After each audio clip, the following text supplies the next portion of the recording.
Vamos então hoje falar sobre 7 hábitos que estão sobre o seu alcance para melhorar a sua saúde intestinal e otimizar o tratamento da sua enxaqueca.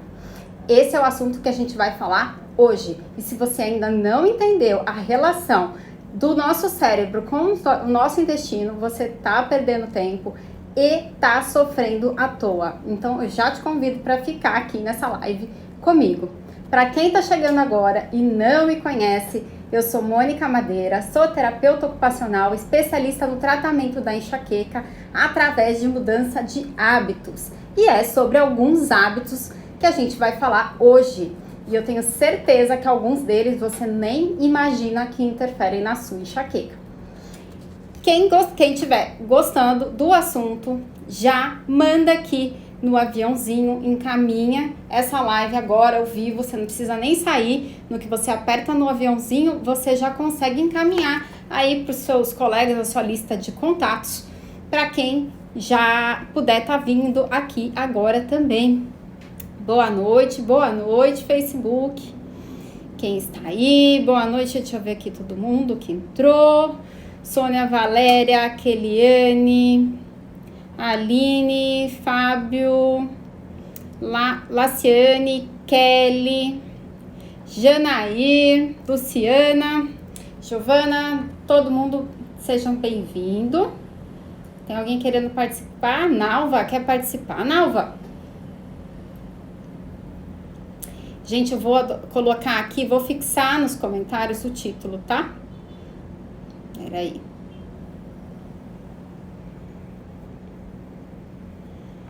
Vocês estão me ouvindo bem? Dá um ok pra mim, vocês estão ouvindo bem? Estão vendo bem, né? Porque a pessoa começa a falar aqui de repente, né? Deixa eu dar um oizinho aqui pra vocês. Giovana, Alex. Então, gente, quem tá aqui pela primeira vez e ainda não entendeu essa relação aí que tem intestino e cérebro, enxaqueca, o que tem a ver? Eu falo bastante disso por aqui. Quem me segue há mais tempo já viu, né? Legal, gente, obrigada aí pelo feedback. Quem me segue aqui mais tempo já me viu falando isso de algumas vezes. Mas pelas perguntas que apareceram ali pra mim na caixinha de perguntas que eu deixei nos stories, é sempre legal vocês responderem, tá, gente?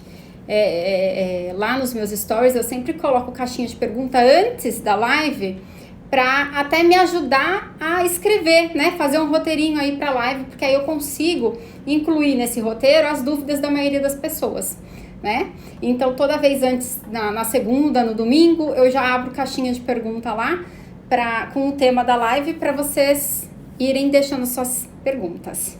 A Nalva disse que é a primeira vez dela. Muito bem. Então, vamos começar? Eu vou falar então desses 7 hábitos que, assim, estão sob nosso controle. Quando eu falo de tratar enxaqueca com mudança de hábitos, com mudança de estilo de vida, eu tô falando de coisas que dependem de nós fazermos, né? Quem é que muda hábito é só a gente. Então, isso é muito bom, por quê? Porque tá nas nossas mãos. A gente pode sentir que a gente tem o controle daquilo, porque depende da gente fazer ou não fazer.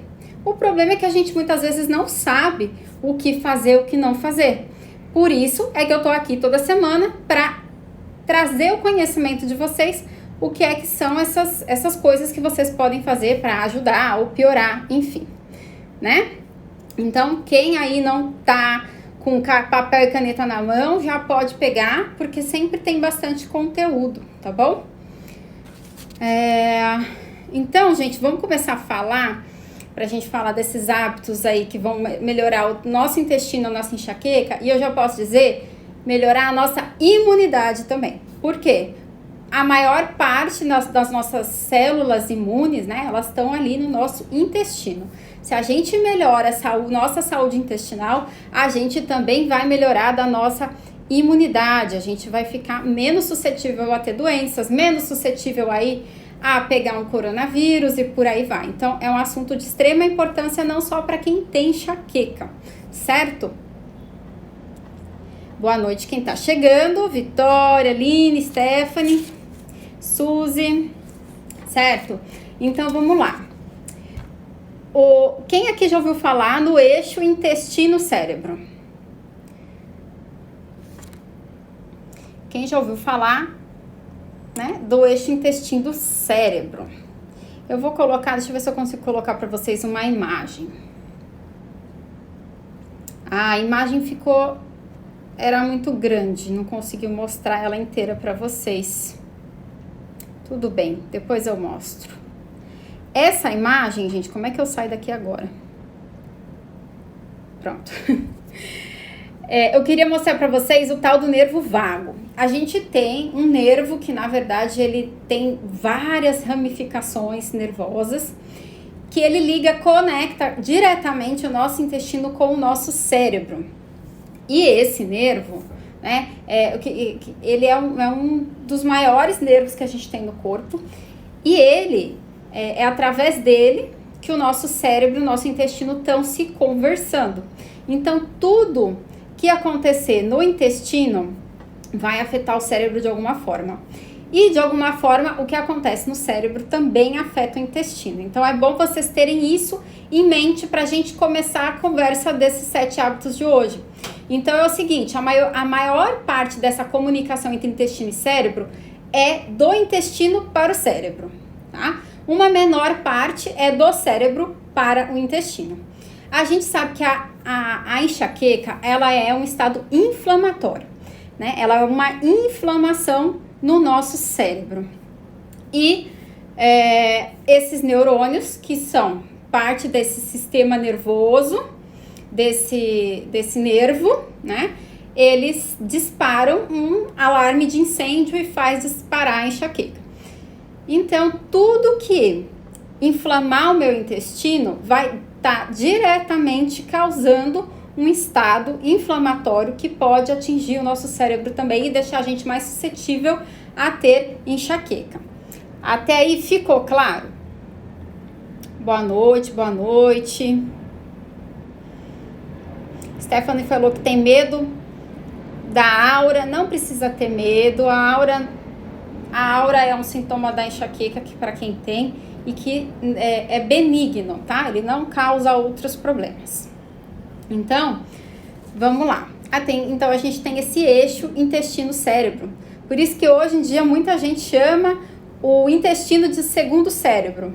Porque a gente sabe que às vezes, as nossas emoções influenciam no nosso intestino, né? A gente tá meio engasgado com um problema, a gente não fala assim, né? Nossa, eu tô engolindo sapo. A gente usa tô com borboleta no estômago, né? A gente usa muitas, como é que chama isso? Não são falácias, né? Muitos ditados populares aí que relacionam essa questão das emoções com o intestino, né?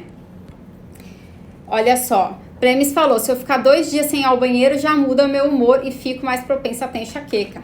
É isso que eu tô falando, é essa conexão. Vamos ver, Premis, se você consegue, com essas dicas que eu vou dar aqui, desses hábitos, melhorar isso também, tá?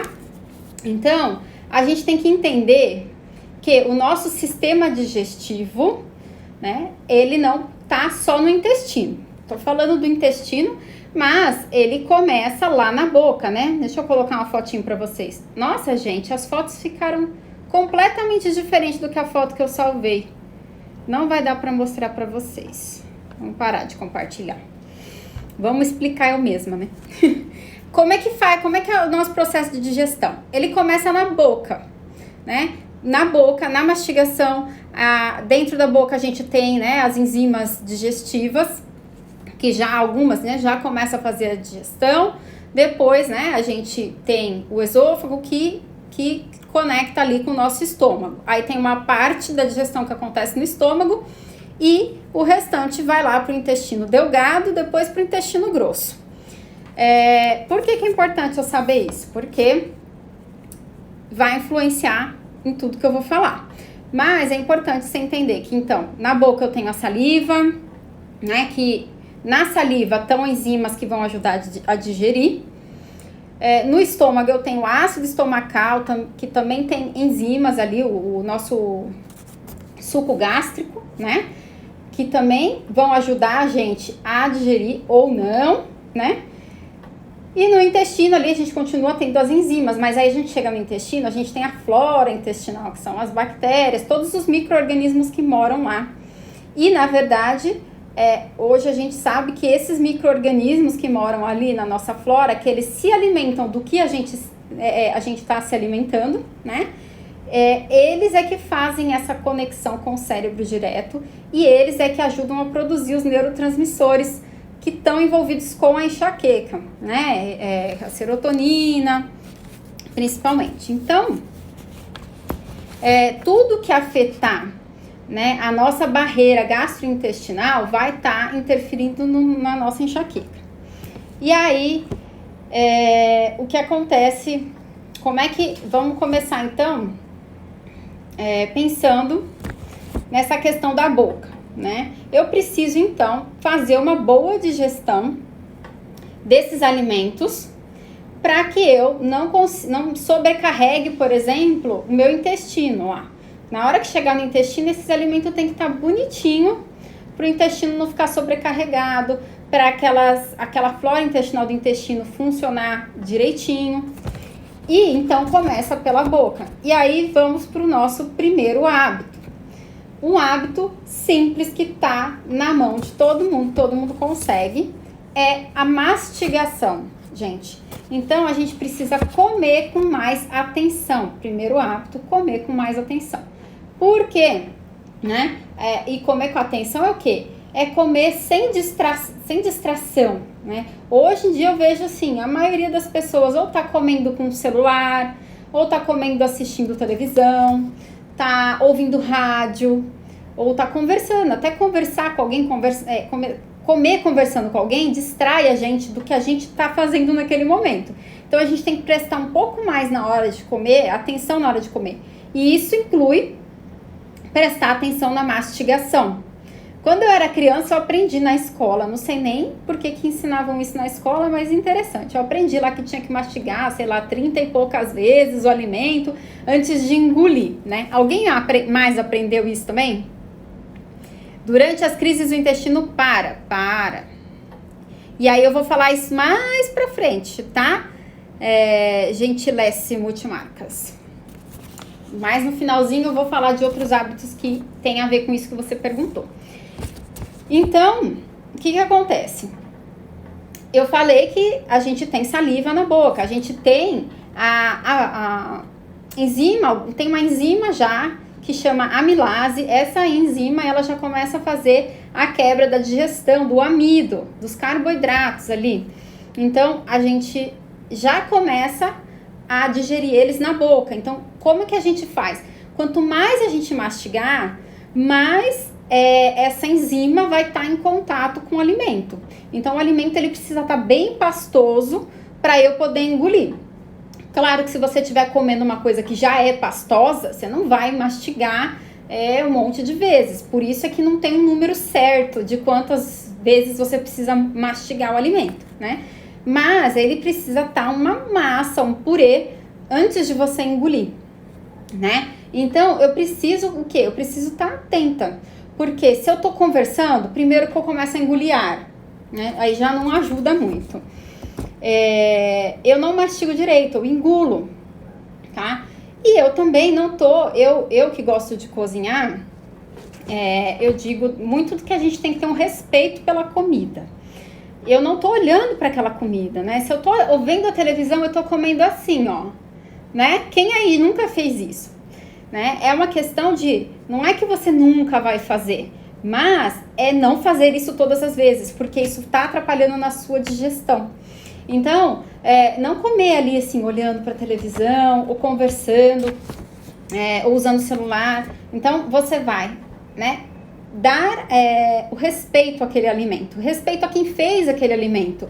Eu gosto de cozinhar, às vezes eu demoro para fazer um prato, vou fazer uma carne assada, a carne ficou marinando 24 horas, depois ficou mais 6 horas no forno, aí eu vou servir para alguém, a visita vem e come assim, ó, em 5 minutos nem mastiga direito, né? A gente precisa estar atento às texturas, né? Todos os sabores. Aquela comida, ela tem um agridoce, ela tem um sabor defumado, ela é crocante, ela é macia. E se eu misturar esse crocante com macio, como que fica? Então, isso é importante também nessa hora, né, de comer. Então, esse é o primeiro hábito. Difícil? Comer com atenção e mastigar bastante, né? A atenção é principalmente para a gente prestar atenção no quanto que a gente mastiga. Então, primeiro hábito foi. O que vocês acharam? Dá para fazer? Comenta para mim aqui se dá para fazer. Marília, Vitória, Fiuza, que chegaram agora, Kátia, tá? Então, vamos pro segundo hábito. Quero ver quem tá anotando. Vou fazer a chamada oral depois, certo? Sandrinha falou que sim, dá pra fazer. Então, o segundo hábito tem a ver com o primeiro também. E é simples também de fazer, gente. O que acontece? Eu falei que precisa mastigar bem a comida, né? E se eu pegar e tomar um líquido? Qualquer líquido. Se eu colocar um líquido, o que eu vou fazer? Eu vou estar empurrando essa comida que eu devia estar mastigando. Eu vou empurrar ela pro estômago, né? Direto. O líquido ajuda a escorregar a comida. Então, só por isso, o líquido, ele já vai evitar que eu mastigue direito e que eu faça a digestão direito ali daquele alimento, certo? Então, o segundo hábito é evitar beber líquido durante as refeições. Qualquer líquido, tá? Ah, legal. Nalva tá anotando. Perfeito, Tati. Oi, Yane. Então, segundo o primeiro hábito, mastigar bem, comer com atenção. Segundo, evitar tomar líquido durante a refeição. Por quê? Ele vai empurrar a comida, você já não vai mastigar direito. E o que ele faz? Lembra que eu falei que a gente tem enzima na boca, tem enzima no estômago? Esse líquido vai chegar no estômago, vai diluir o suco gástrico que tá lá no estômago, preparadinho para receber a comida, né?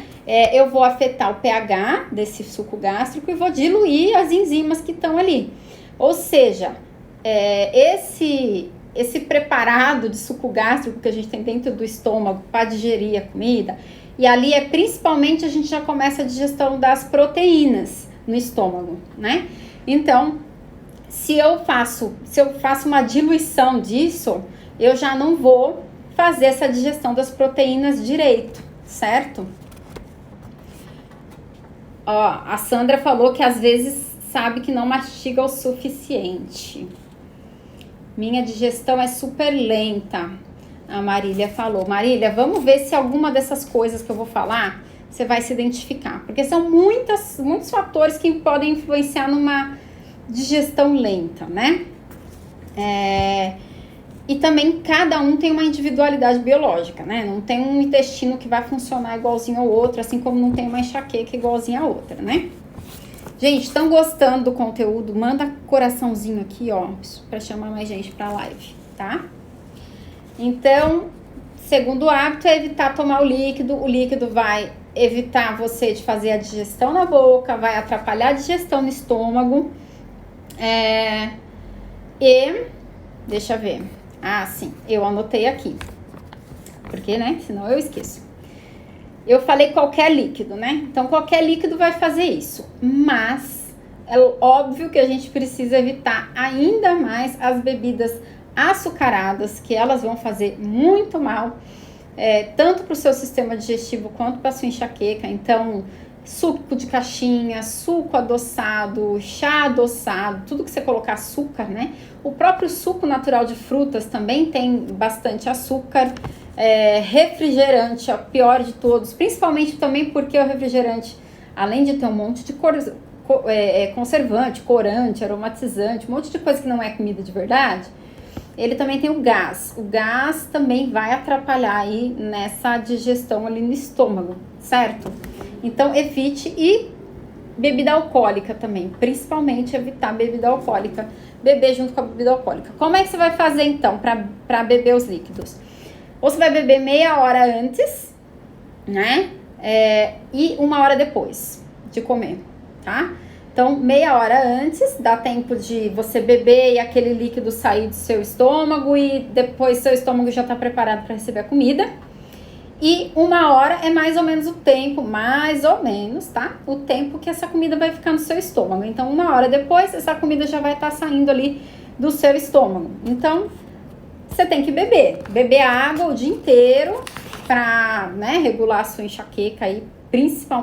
Um dos ingredientes principais para você consumir é a água durante o dia, mas evitar essa água na hora das refeições, tá bom? Pessoal do Face, tem perguntas? Vou continuar aqui, tá? Tem pergunta, gente? Obrigada.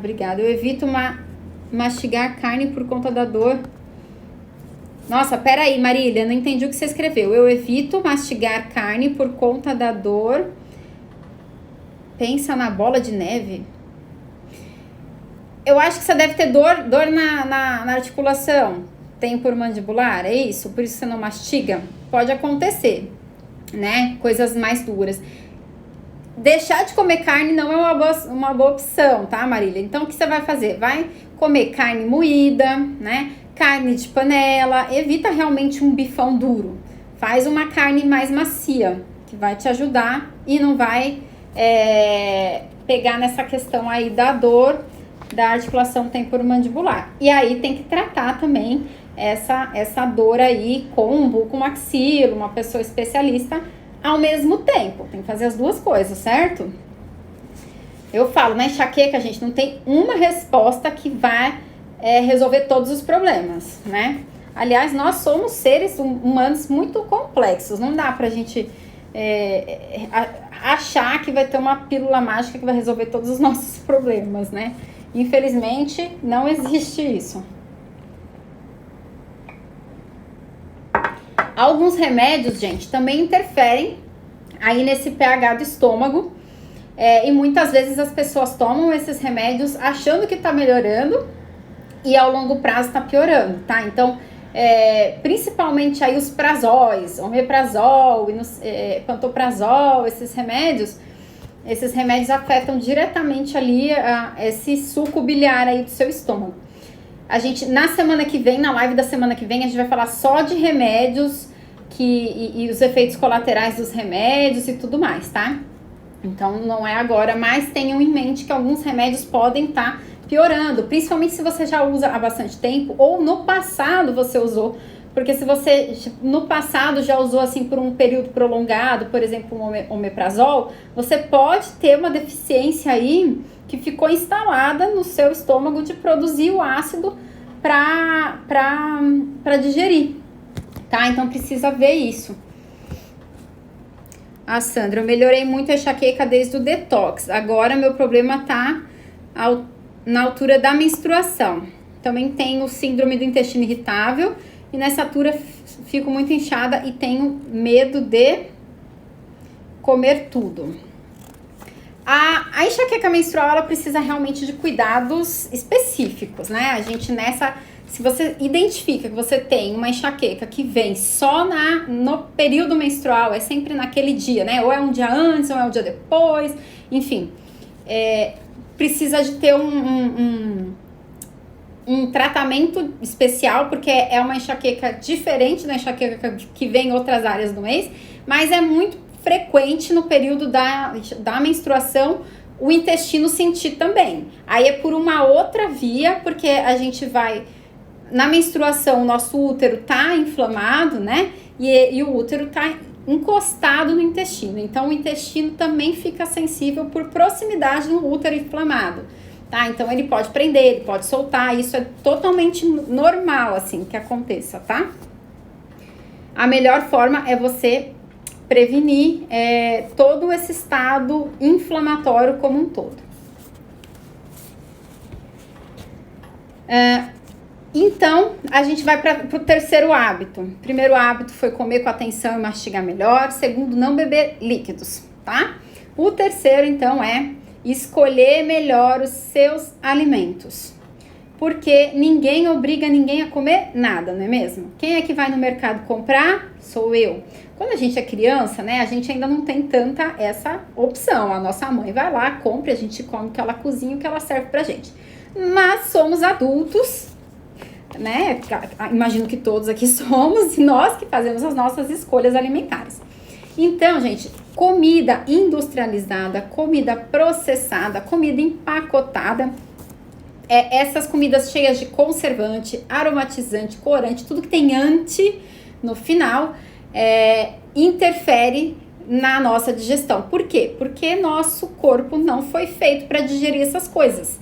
A gente tem enzima para digerir proteína, a gente tem enzima para digerir a lactose, quer dizer, algumas pessoas, outras não tem. A gente tem proteína para digerir o amido, para digerir as verduras, mas a gente não tem proteína para digerir essas substâncias químicas que vêm nos alimentos de hoje em dia. Então, como você escolhe melhor o seu alimento? Escolhendo comer comida de verdade. É a regra número 1 da alimentação anti-enxaqueca. Quem também me segue aqui mais tempo sabe que eu falo das regrinhas da alimentação anti-enxaqueca. A regra número 1 é comer comida de verdade, quanto mais fresca, melhor. O que quer dizer fresca? Justamente, não é uma comida que tem conservantes. No máximo, ela é uma comida congelada, no seu estado in natura, né? Por quê? Porque uma comida, você compra, por exemplo, um legume pré-cozido, se ele ficar pré-cozido na prateleira, ele vai durar. Você sabe, você faz na sua casa um legume pré-cozido e ele dura um dia fora da geladeira. Eu preciso congelar. Então você pode comprar um minimamente processado ali que vai estar só congelado, não vai ter esses aditivos químicos. Mas então priorizar o que você vai achar na parte do hortifruti do mercado, legumes, verduras, frutas, e na parte do açougue, qualquer tipo de carne, todos os tipos de carne, os ovos, as vísceras, qualquer bicho, tá, gente? Bicho do mar, bicho da terra, bicho que voa, qualquer um desses. Isso que eu falo que é comida de verdade, tá?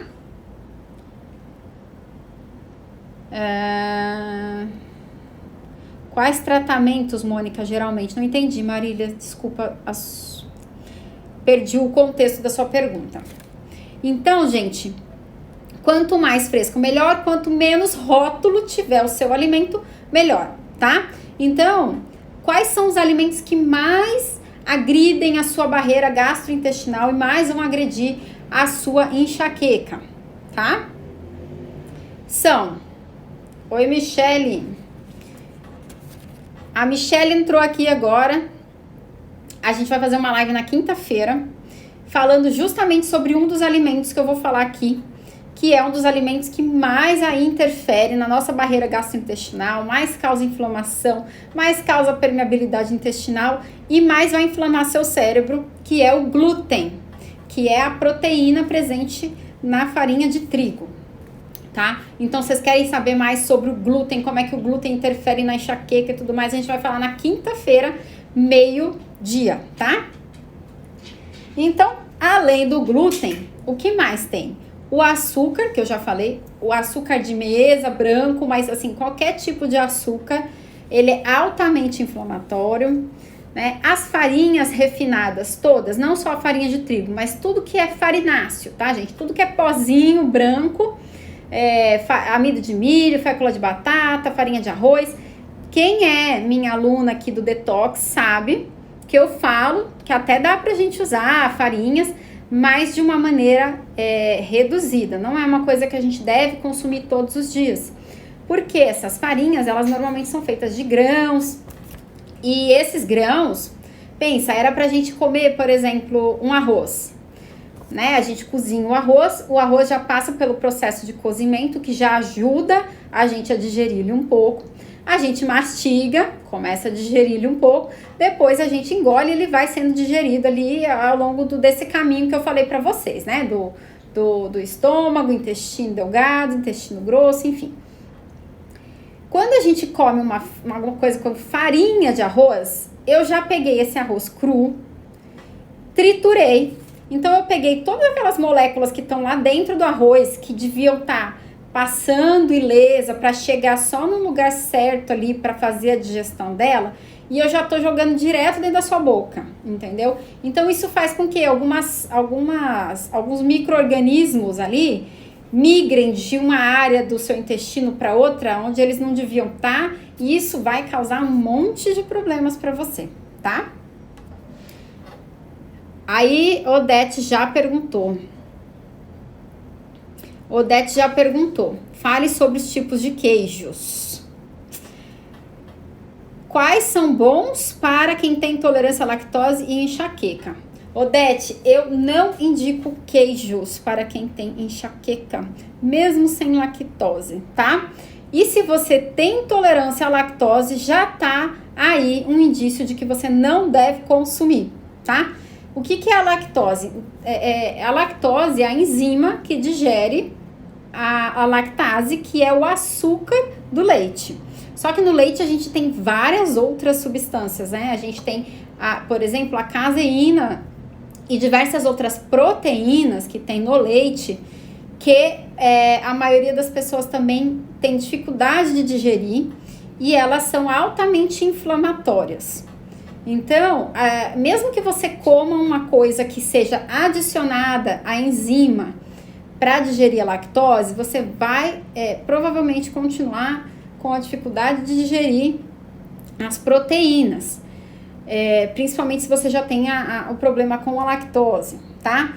É igual para todo mundo? Não, tem gente que tem mais sensibilidade, tem gente que tem menos. Se você tá num estado que você tá tendo muitas crises de enxaqueca, não é uma coisa que vale a pena você abrir exceção para o leite, tá? Então, o leite é, sim, um dos alimentos.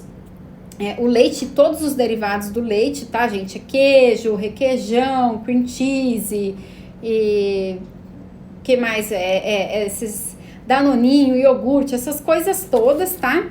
Essas coisas todas vão afetar a sua barreira intestinal, vão causar inflamação no seu intestino e no seu cérebro, tá? Então, se você já tá inflamado, você vai estar mais sensível a consumir isso aí, tá bom? Outra coisa que influencia bastante, que são os óleos de sementes, assim, óleos de girassol, óleo de milho, óleo de soja, a gordura vegetal hidrogenada, que é a margarina, mas que ela também está presente em diversos produtos industrializados. É só você ler no rótulo, sempre tem lá gordura vegetal hidrogenada, porque é uma gordura barata, ela é feita em laboratório, não é uma coisa natural para o nosso corpo, então já começa daí, né? A gente sabe digerir o que veio da natureza, né? O que não veio, a gente não sabe. E essa gordura, ela gruda lá na bainha de mielina, que é o quê? A bainha de mielina é a capinha protetora dos nossos neurônios, né? É ela que vai ajudar a gente a fazer a transmissão, um neurônio conversar com o outro, digamos assim. Então, a gente precisa que esses neurônios estejam conversando direitinho para o nosso cérebro ficar em equilíbrio, não disparar enxaqueca. A gente come um óleo vegetal desse, mesmo que seja pouquinho, isso gruda lá na bainha de mielina e fica atrapalhando essa conversa dos neurônios por meses, tá, gente? Então, também não é uma coisa boa para você abrir exceção e comer de vez em quando, porque você comer de vez em quando, você come uma vez a cada 8 meses, você vai estar intoxicada com isso, né? É só você pegar uma colherada de margarina. Alguém consegue comer uma colherada de margarina de uma vez? Aquele negócio gruda no céu da boca, aquela coisa, aquela pipoca de micro-ondas que você compra pronta, que você come, depois fica aquela gordura que grudou na boca, não sai? Isso é gordura vegetal hidrogenada. Pensa isso no seu cérebro. Não é legal, né? Nem iogurte natural, Lê Florencio. Iogurte natural, gente, é leite do mesmo jeito. É leite do mesmo jeito, certo? Leite de caixinha é muito pior, claro. Mas mesmo que você tire o leite ali direto da vaca e tudo mais, continua sendo leite da mesma maneira. Óleo de coco pode cozinhar com óleo de coco também, ele aguenta altas temperaturas. Pode sim, pode usar ele para fritar, inclusive, porque ele aguenta, tá bom? Marília, Se eu for falar da enxaqueca menstrual agora, vai demorar muita coisa. Eu já fiz live falando sobre enxaqueca menstrual. Se sobrar um pouquinho de tempo no final, eu falo, tá? Mas rende um assunto totalmente diferente. Eu já tô falando faz meia hora e ainda tô no terceiro ponto dos 7 que eu preciso falar pra vocês, tá? Leite sem lactose continua sendo leite, Lê Florencio. Leite sem lactose continua sendo leite, leite de caixinha continua sendo leite, iogurte natural continua sendo leite, queijo natural continua sendo leite, tudo continua sendo leite, gente. As proteínas vão continuar lá, tá bom? É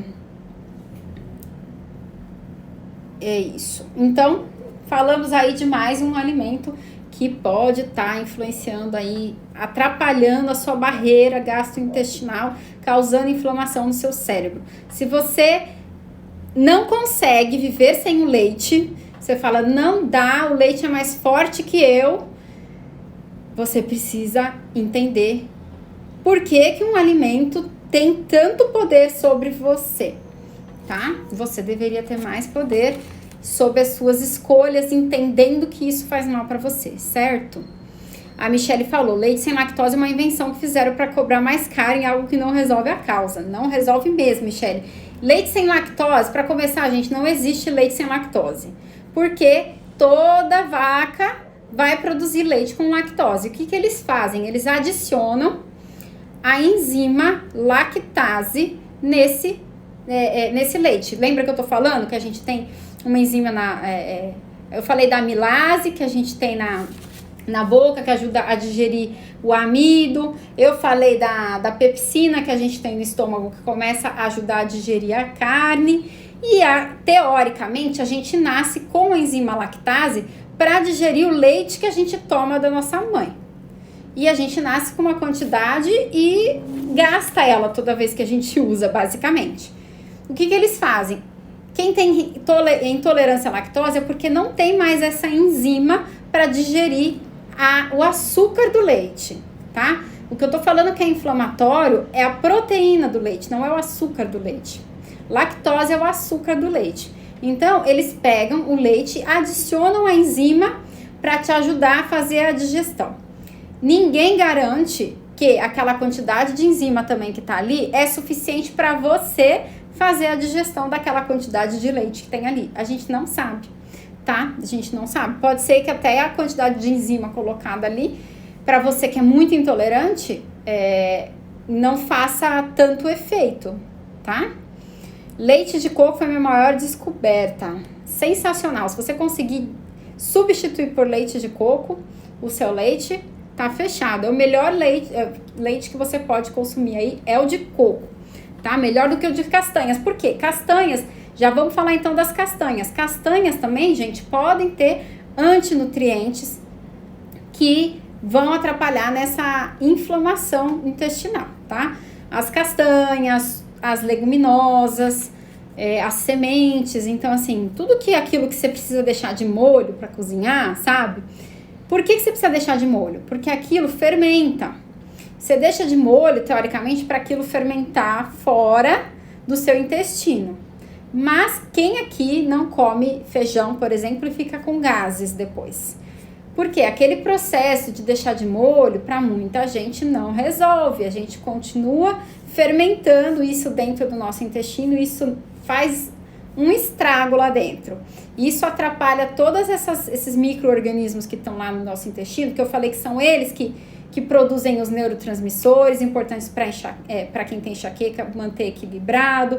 Elas é que fazem essa comunicação do intestino com o cérebro. Os nossos neurotransmissores usados no cérebro são produzidos no intestino. Grande parte deles, tá? 80%, 90% deles.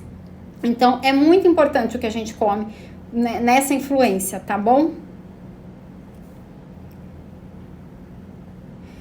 E dizer que passei a minha infância ouvindo que devíamos beber muito leite por conta do cálcio. Agora já entendo porque não me sentia bem. Eu não posso com leite também, de jeito nenhum, viu, Sandra? Cálcio, gente, você vai comer folhas verdes escuras, você vai tomar sol para poder fixar esse cálcio no seu osso, senão também não adianta você tomar cálcio se você não tomar sol, tá? Já bota aí para conta então, né? Mais um hábito, tomar sol.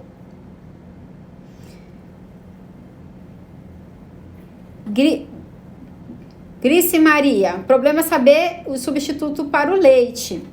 Fica tranquila, se você tá chegando nessa conversa agora, nunca tinha ouvido ninguém falar isso que eu tô falando, fica tranquila que você vai aos poucos entendendo mais, né? Agora você tá tendo uma avalanche de informação nova e fica essa sensação mesmo de que tá meio perdida.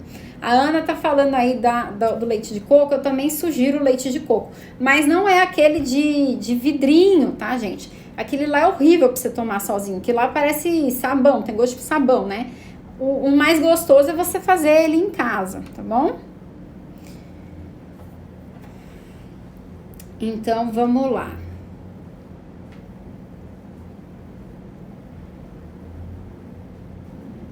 Eu tô lendo as perguntas, gente. Ou eu leio as perguntas ou eu penso. Peraí. Leite de coco em pó, perfeito.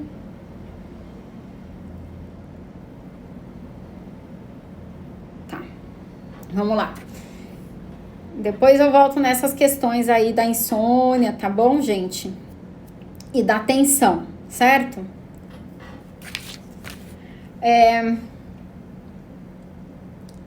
Então, eu falei dos óleos, da gordura vegetal hidrogenada, das farinhas como um todo, do açúcar e do glúten, que eu vou falar especificamente uma live inteira só do glúten, porque tem muita coisa para falar do glúten na quinta, meio-dia, tá?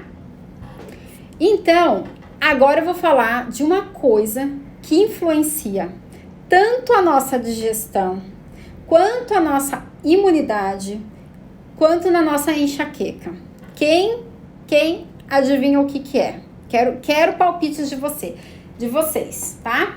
O que é, qual fator interfere ao mesmo tempo na nossa imunidade, na nossa digestão e na nossa enxaqueca?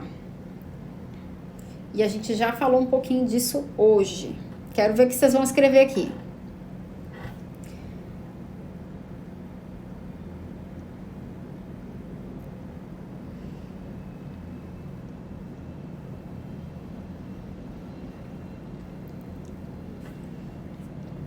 Vitamina D. Raquel, açúcar, a Tami falou estresse. Lê Florencio falou probiótico.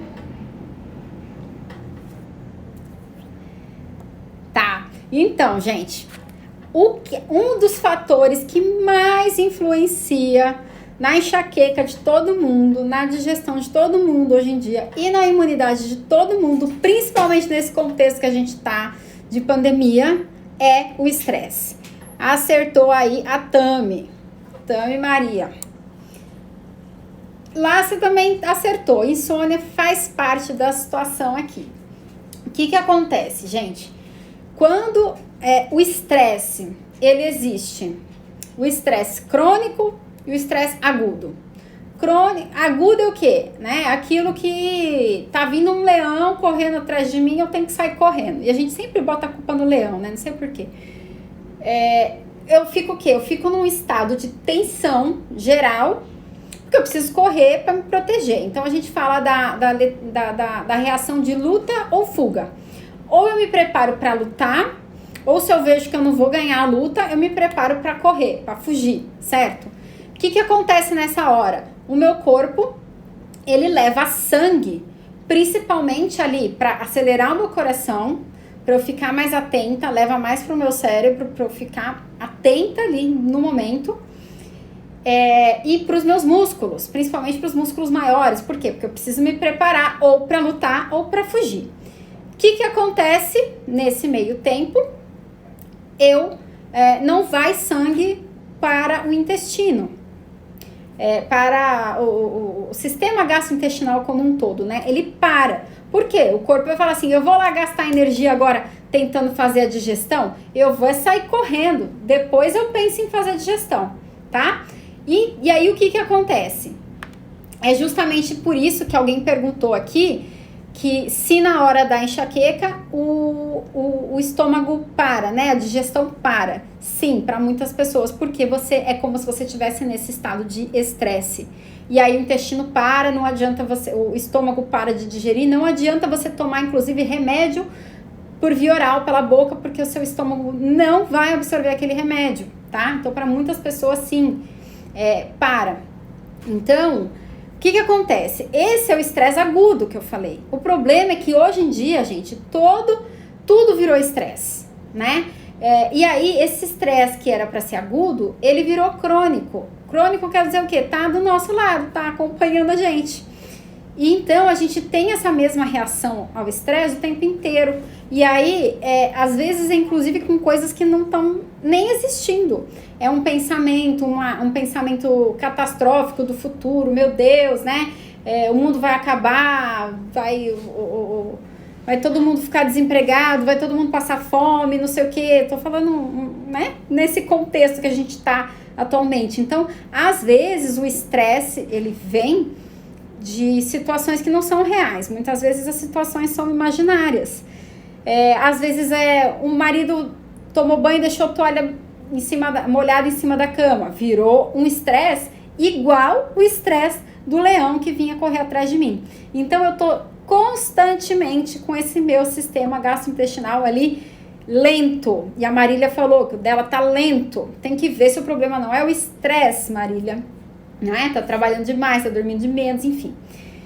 E aí a gente tem que fazer o que então? Né? Então, quando a gente tá no estresse, a gente tá mais suscetível a ter crise de enxaqueca. Hoje em dia, o maior gatilho de enxaqueca é o estresse. Vocês pensam que é a alimentação, mas não é o estresse. O estresse é a maior causa de enxaqueca hoje no mundo. Cada vez mais a quantidade de pessoas com enxaqueca tem aumentado no mundo, tá? Então a gente precisa fazer alguma coisa para reduzir esse estresse. E aí o pessoal faz meditação, não sei o que, parece que você tem que sentar lá que nem um monge budista e encontrar a iluminação e não pensar em nada, e fica uma coisa muito difícil, né? De você falar, nossa, eu nunca vou conseguir fazer isso. Então, ó lá, eu fico muito estressada, Tami falou. Ansiedade. A ansiedade causa estresse, o estresse nasce da ansiedade, Raquel. Basicamente se fundem essa história, tá? Um cérebro ansioso vai estar mais estressado, porque é o cérebro que fica fazendo essas previsões de futuro muito catastróficas, muito pessimistas, e aquele cérebro que não para de pensar. Então, as pessoas que têm ansiedade têm mais estresse. Qual que é, então, a minha sugestão? E aí vai entrar o quarto hábito simples que dá pra gente fazer. É respirar, gente. Respirar. Simples assim, tá? Mas é respirar de uma maneira atenta, igual a gente fez para comer. Eu prestei atenção na comida. Então, eu vou respirar, eu vou prestar atenção na minha respiração. Não adianta... Tô respirando, Mônica, o tempo inteiro, não paro de respirar. Não é isso. Por quê? Quando a gente respira, a gente faz uma pausa e a gente respira fundo e presta atenção nessa respiração, a gente coloca o nosso corpo num estado contrário ao estado do estresse. Né? Eu não falei que no estresse a gente faz o quê?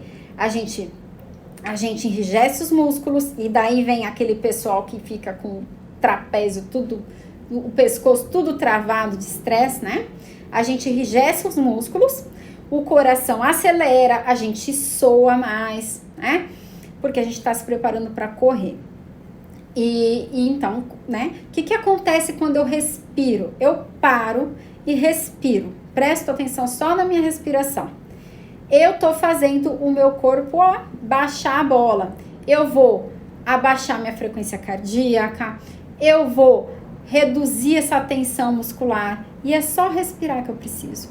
E uma coisa importante, na hora que eu respiro fundo, porque a gente tá respirando, mas a gente tá sentado numa postura assim, não sei se vocês conseguem ver, né? A gente normalmente tá sentado com o tronco assim, meio pra frente, a barriga pra dentro, a gente não usa toda a capacidade que a gente tem de reter ar dentro da gente e de soltar o ar. Primeira coisa, então, para a gente respirar direito, a gente precisa sentar reto. Desencostar as costas. Se vocês estiverem sentado aí, já presta atenção, faz comigo, que aí vocês vão perceber a diferença, né? Como vocês estão sentados, né? Presta atenção, assim. Respira, vê onde você tá respirando. Normalmente a gente respira só aqui, ó, numa parte alta, assim, do peito, só, né? Quando eu faço assim, e eu tenho 2 ossinhos no bumbum, aqui embaixo, que eu consigo sentir quando eu sento bem em cima deles, sabe? Essa é a postura certa. Eu tô sentindo que eu tô sentada em cima dos ossinhos do bumbum, que eles chamam isquios, tá? Eu tô o quê? Liberei espaço no meu peito e no meu abdômen, porque na hora que eu vou respirar fundo, eu preciso encher o meu abdômen e o meu peito com ar. Então, o que eu vou fazer? Se você conseguir fazer isso 3 momentos no seu dia, pega um momento de manhã, faz uma pausa no trabalho da manhã, depois faz uma pausa depois do almoço, pode ajudar você a fazer a digestão do seu almoço, inclusive, né? Porque você vai abaixar a bola do corpo e o seu corpo vai levar sangue ali para fazer a digestão daquele alimento.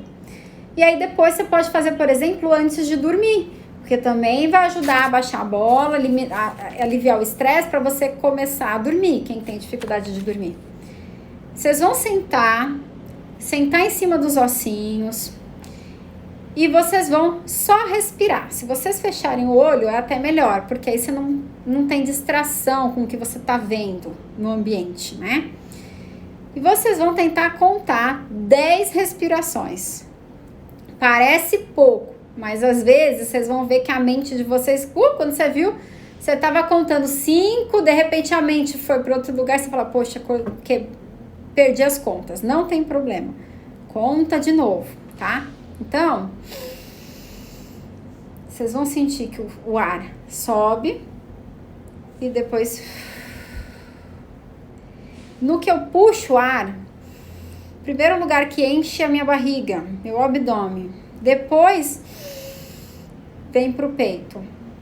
E na hora que eu solto, eu vou soltar primeiro o peito, depois assopra mesmo, para soltar o que tem lá na barriga, porque às vezes você não solta. A gente tá tão viciado a usar só o pulmão, que a gente não usa essa parte do abdômen, né? E é a parte que mais relaxa, a gente respirar pelo abdômen, tá? Então faz isso, simples. Também, ó, falei de mastigar, falei de não tomar líquido durante a comida, e agora eu tô falando de respirar. 3 vezes no dia, se você conseguir parar para respirar 10 respirações, pronto, já vai te ajudar. Não adianta a gente deixar para descansar, aliviar o estresse só no fim de semana. Gente, tem que fazer isso ao longo do nosso dia, tá bom? A Eugênia gostou, não sabia, muito bem. Preocupação é a mesma coisa que ansiedade? Sim, é a mesma coisa. O que é preocupação? Vamos pegar o significado da palavra. Preocupação. O que eu tô fazendo? Eu estou preocupando a minha mente com coisas que não existem. Isso é ansiedade, tá bom? Então, falei de pausas para respirar, para aliviar o estresse. E aí, outra coisa que eu já comecei falando também é justamente a gente tentar dormir melhor, né, gente? Dormir mais cedo. E aí eu diria isso. Durma mais cedo. Se você hoje vai dormir 1h da manhã, tenta dormir meia-noite. Se você hoje vai dormir meia-noite, tenta ir dormir às 11 horas. Tenta dormir mais cedo, tá? Porque dormir é importante pra gente fazer diversos processos. A gente tem que descansar para o nosso corpo recarregar, fazer toda a regeneração celular que precisa, é feita durante o sono, né? E então a gente precisa regular melhor o nosso relógio biológico. Por que muita gente tem enxaqueca? E aí alguém perguntou da melatonina. Se melatonina ajudava na enxaqueca, não lembro direito, mas a melatonina, sim, a melatonina é um hormônio, né? Ela é um hormônio, um pré-hormônio.